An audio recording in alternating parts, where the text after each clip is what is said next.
adusomere Yohana 21 gice cyaho cya gatatu.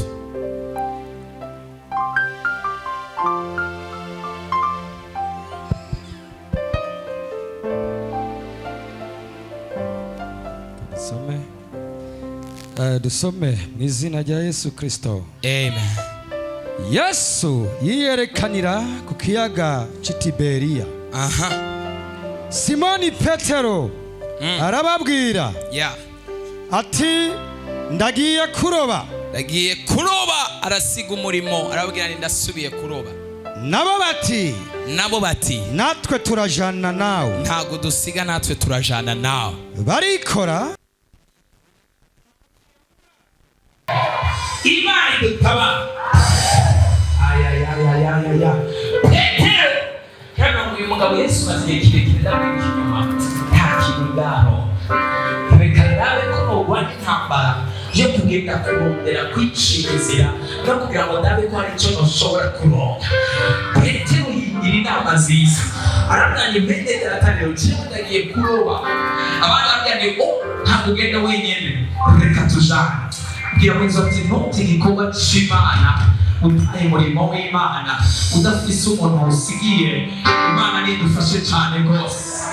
Haleluya. Uve kuri Kristo Yesu usubire mu byaha. Petero aravuga ngo no, ndagiye kuroba kugira ngo ushobore kwiciriza. Imana nidufashe cyane. Haleluya. Ariko yaragiye atajanye n'Imana, yaragiye atajanye na Yesu. Imana imbabarire mu ntambuko zawe zose yabijana nawe mu izina rya Yesu. It is very hard to receive and to get something. Biragoye cyane ariko ushobora kuba when God is not on your side. Imana nidufashe cyane rwose. Haleluya. Urashobora kurondera iburyo, urashobora kurondera ibubavu, kandi Yesu yabimenye. Haravuye mugabo aramvuyeko agiye kwironderera, kandi ko agiye atajanye naje tugaye kugeza igihe nzoza kujana nawe ntiyazotangura kuronka. Muri iyi ndwi nawe hari aho waterera usenga ntiwaronka, hari ahandi Imana igiye gutuma uterera usenga mu izina rya Yesu. Hari abantu Imana igiye guhaguruza kandi uterere urusenga uronke mu izina rya Yesu. Haleluya. Dusomere mu Bangutsi. Nababwiye umunsi sifata umwanya munini wo kuvuga ubutumwa, iradufata umwanya munini wo gusenga. Dusomere kuva kuri 4 utugereze kuri 6. umutwenzi witambika Yesu ahagarara ku musenyi. Ariko abigishwa ntibamenya ko ari Yesu. Nuko Yesu arabaza ati bana hari icyo kurya mufise? Batoya arabaza ati bana hari icyo kurya mufise? Arababwira ati nimuterere urusenga iburyo bw'ubwato. Muterere urusenga iburyo bw'ubwato. Muraronka. Nuko baraterera ntibaba bakibasha kuronka. Ifi zari nyinshi gukomera Imana bashimeje cyane. Hariho umugwiza Imana yanyeretse igiye kugwiza mu biganza by'abantu mu izina rya Yesu,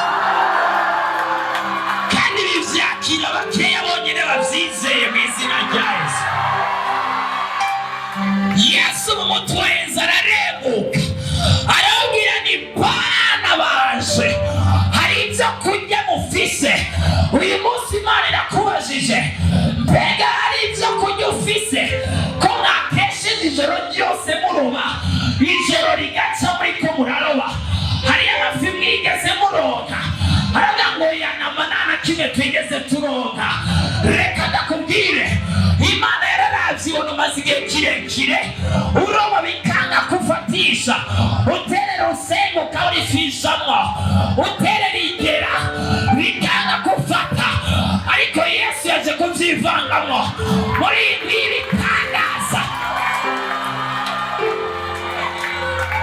Yashoboka ko watakaje cyane, ariko muri iyi ndwara ibitangaza Imana ije guhaguruza, kandi aho uza guterera usenga uraroba mu izina rya Yesu. Teteso foya.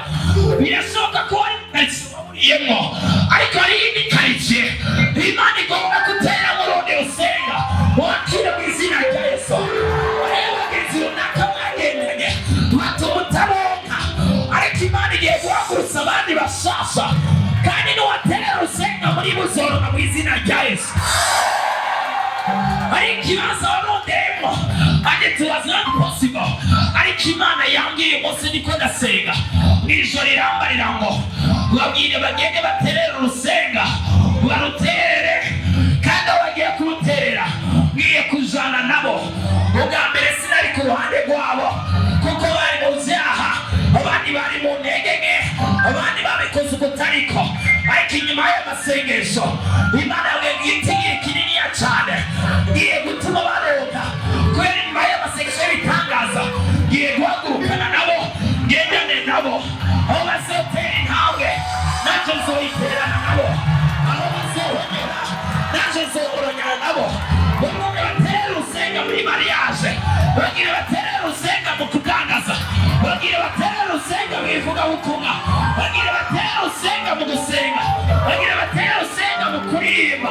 Ubwa mbere byarase ariko sinari ndi kumwe nabo, ariko nongeye kuba nabo. Bagire batere urusenga mu muryango, bagire batere urusenga muri sosiyete, bagire batere urusenga muri mariage. Wow, the first time I was together with them, ariko Imana yabwiye for this time ngiye kubana nabo. Mana mbabarira abantu bamera ukwizera basi. Hari abantu bihebuye kubera ibihe bibi bariko baracamo, biriko birababera amablokaje yo kutizera no kutakira ino jambo. Ariko ndiko ndavuga ijambo Imana yantumye, ntabwo ari ijambo nicaye ngo ntegure. Ubwa mbere ntibyakoze, ariko hariyo ayandi mahirwe ya kabiri Imana ishizeho yo guterera urusenga. Hariyo ayandi mahirwe ya kabiri yo guterera urusenga mu izina rya Yesu. Hariyo ayandi mahirwe ya kabiri yo guterera urusenga mu izina rya Yesu. Haleluya, haleluya, haleluya, haleluya.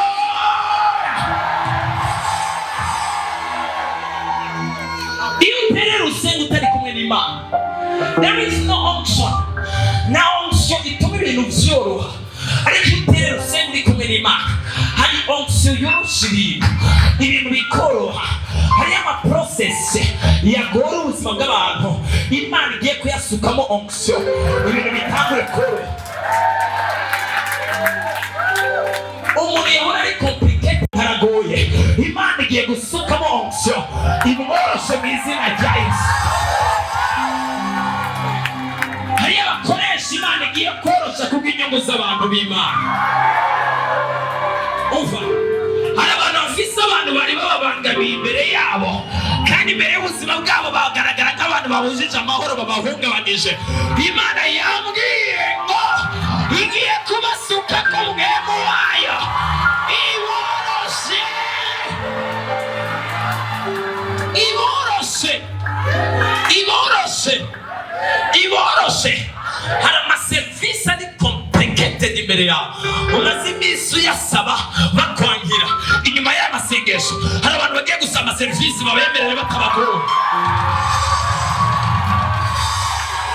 Imana igendanye nawe. When God is walking with you, kandi yakubwira ngo terera urusenga, abantu bazoroba babure n'ibyo barovye aho bashobora kubitega bagira ingorane nziza. Hari ingorane nziza yamanutse muri kino kibanza. Ejo narababwiye yuko ya urakoze mhemuye, ariko namuri hotera. Haleluya.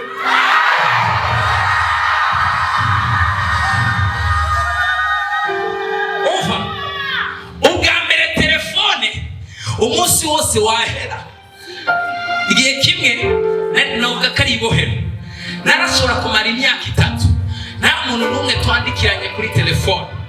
Umuntu ntaragira igihe, murabona kuri WhatsApp hari ahantu handika you, ukiyandikira nkiyandikira nkavuga ni hello, hatabona ka message karagarutse iwanje. Haleluya, haleluya. Nkiyandikira ni hello, kakongera kakagaruka. How are you doing? Ntakora conversation kugira ngo amasaha abaregera imbere. Ariko uyu munsi ndabura n'umwanya wo kwishura abantu baba bariko baranyandikira kubera Imana yateye urusengo. Imana igendane nawe mu izina rya Yesu Kristo w'i Nazareti. Imana nidufashe cyane gose. Imana nidutabare. Haleluya. Hariyo abantu basoma telefone bamaze igihe batandikirwa abantu bakumbuye utumesaje twa bonjour yo mu gitondo, abantu bariko barabaramutsa, n'abandi bakeneye abandi bababwira ni bonne, n'abandi bakeneye abantu babandikira. Hari igihe ushobora kugira telefone ikabiye gukinaje no kuraba komedi no kuraba video kuri TikTok no kuraba Facebook. Telefone yawe reka gweri munsi y'ibiganiro vyunguka. Telefone yawe ibe ibiganiro vyunguka mu izina rya Yesu. Telefone yawe icemo amakuru yo guhanahana ya business yunguka kandi sobanutse mu izina rya Yesu. Abizera ko Imana ishoboye bareba tele. Haleluya.